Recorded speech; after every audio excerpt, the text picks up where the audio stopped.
Não há aeroporto, não há porto profundo, não há médicos, não há supermercado. Pitcairn Island existe em isolamento absoluto no meio do Oceano Pacífico, a 5.310 quilômetros de sua administração mais próxima, em Auckland, Nova Zelândia. Aqui, apenas 35 pessoas, descendentes dos motins do HMS Bounty, há mais de 230 anos, vivem em uma rocha vulcânica de 4,6 km², cercadas por 18.000 km² de oceano protegido. A ilha não fracassa todos os dias, mas seus sistemas de sobrevivência trabalham todos os dias como uma máquina que funciona constantemente no limite.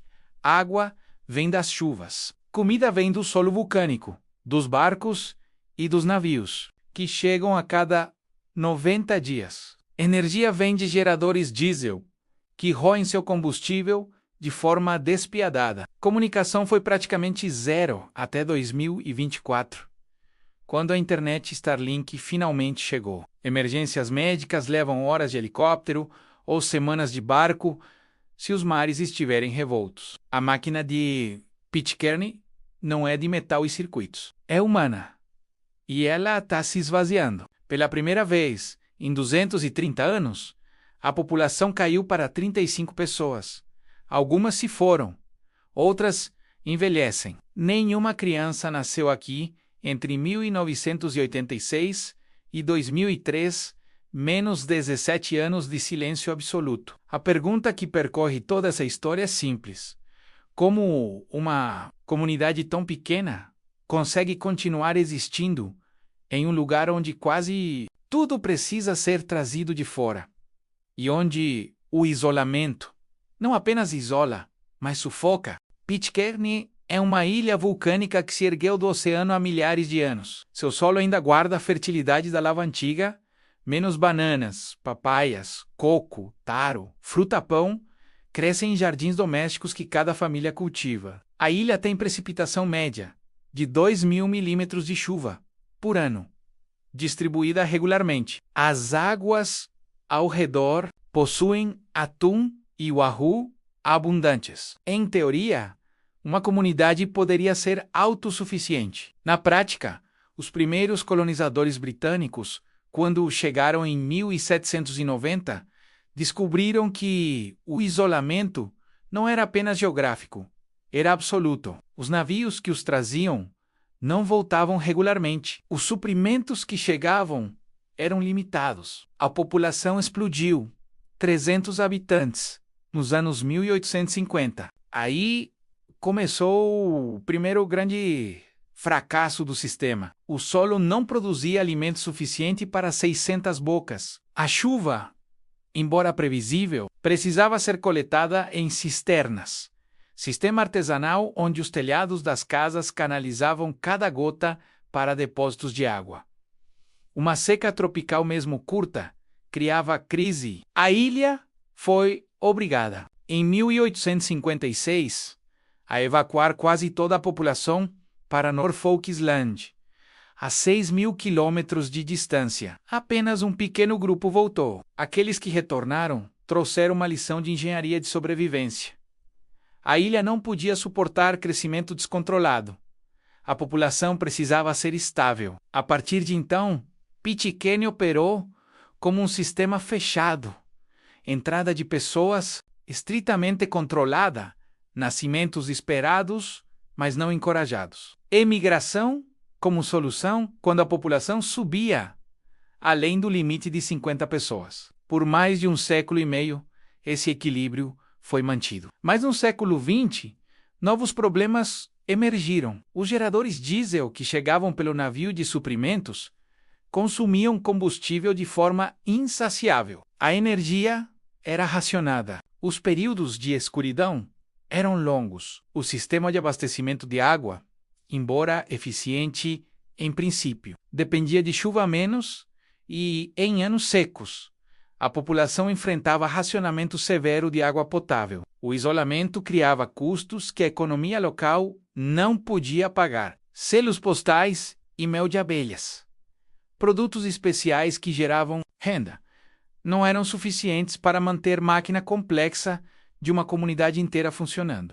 Entender como Pitcairn realmente funciona é compreender uma arquitetura de recursos tão interdependente que a falha de um subsistema causa avalanche. A água é coletada de telhados por sistemas de calhas que direcionam cada mililitro para cisternas de armazenamento, estruturas de alvenaria ou tanques que cada casa possui. As famílias usam água de chuva para beber, cozinhar, lavar. Uma cisterna que falha significa a dependência dos vizinhos. A comida vem de 3 fontes simultâneas: jardins domésticos em solo vulcânico extremamente fértil, barcos de pesca que saem de Bounty Bay 3 a 4 vezes por semana, quando o mar permite, e o navio de suprimentos que chega a cada 3 meses, trazendo alimentos de longa duração, combustível diesel, peças de reposição.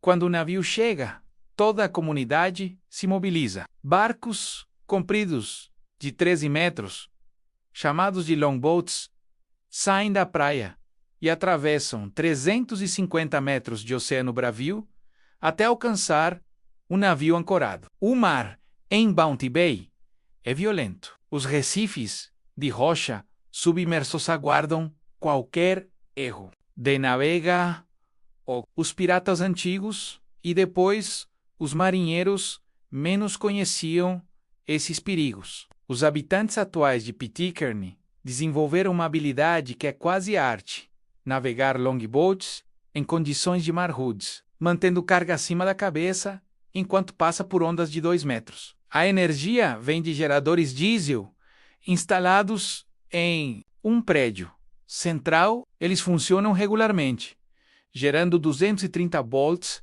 a 50 Hz. Todas as casas estão conectadas a essa rede. Menos atenção é distribuída e o consumo é monitorado. Cada família tem limite de consumo. Luzes LED substituem incandescentes. Eletrodomésticos são econômicos ou não existem. A internet, até 2024, era praticamente zero. 2 terminais de acesso via satélite, extremamente lentas, serviam toda a população. Enviar um e-mail levava minutos. Videochamadas eram impossíveis. Starlink chegou em 2024, transformando a comunicação da noite para o dia. Uma estação base foi instalada, e agora cada casa tem terminal Starlink, banda larga, de centenas de megabits por segundo. Esse é o momento em que o sistema começou a evoluir. Pela primeira vez em décadas, os jovens de Pitcairn podiam trabalhar online, estudar sem estar fisicamente ausentes, comunicar com o mundo sem intermediários. O mel de abelhas de Pitcairn é famoso mundialmente, porque as abelhas da ilha nunca foram infectadas pelo parasita varroa que destruiu colônias em todo o mundo. Esse mel é vendido para colecionadores em Londres. Fortnum e Mason vende a preços premium. Os selos postais são altamente procurados por filatelistas. Os barcos em miniatura feitos de madeira local são vendidos a turistas, mas a economia real é invisível. Ela é o sistema de ajuda mútua. Quando uma casa precisa de reparo após tempestade, a comunidade toda participa. Essa redistribuição de trabalho, esse código de solidariedade não escrito, é o que mantém Pitcairn funcionando quando recursos escasseiam. É um mecanismo de seguro biológico. O primeiro conflito gigantesco que emerge no sistema de Pitcairn é absoluto: a dependência do navio de suprimentos. O navio chega apenas 4 vezes por ano. Cada viagem leva cerca de 2 semanas, desde a Nova Zelândia até o Pacífico. As rotas marítimas que servem Pitcairn são definidas por lógica comercial, não por necessidade. Se um navio cancela, nenhum suprimento chega por 3 meses. Durante a pandemia de Covid-19, os navios foram desviados. Pitcairn ficou isolada ainda mais. Combustível diesel foi racionado. A energia foi limitada a poucas horas por dia. Isso não é teoria, isso aconteceu. O segundo conflito é médico. A ilha tem um enfermeiro, não tem cirurgião. Uma apendicite é morte se não há evacuação. A evacuação de Pitcairn custa entre 50 mil e 750 mil dólares americanos. Um helicóptero precisa ser fretado desde a Nova Zelândia, menos 5.310 quilômetros de distância. Se as condições climáticas forem ruins, a evacuação é impossível. O paciente espera. Tempo passa. A dor aumenta. A lógica do corpo humano não compreende isolamento. Geográfico.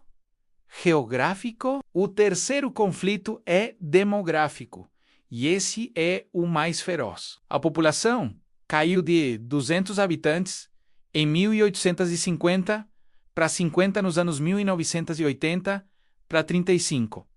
Agora, aqueles que nascem aqui crescem e emigram. A vida em Pitcairn oferece poucas oportunidades econômicas. A escola local ensina apenas até certo nível. Para a universidade, é preciso sair da ilha. Uma vez que saem, muitos não voltam. Existe uma dinâmica de evasão que não para. Entre 1986 e 2003, menos 17 anos, menos nenhum bebê nasceu em Pitcairn. Essa foi a maior crise de continuidade humana na história moderna da ilha. O sistema de Pitcairn começou a falhar, não por falta de comida, mas por falta de renovação biológica. O antagonista maior não é um inimigo que pode ser combatido com engenharia, é a matemática pura. 35 pessoas. Os casamentos que ocorrem cada vez mais envolvem casais heterogêneos, menos alguém de Pitcairn casando com alguém de fora. Menos, e quando isso acontece, frequentemente o casal emigra para uma vida mais fácil em Auckland ou Tahiti. A solidariedade que mantinha Pitcairn viva também se desintegra quando as famílias se dispersam. Cada problema, um telhado que vaza, um barco que precisa de reparo, uma colheita que falha menos, exige força comunitária. Com população tão reduzida, um único incidente pode desestabilizar tudo.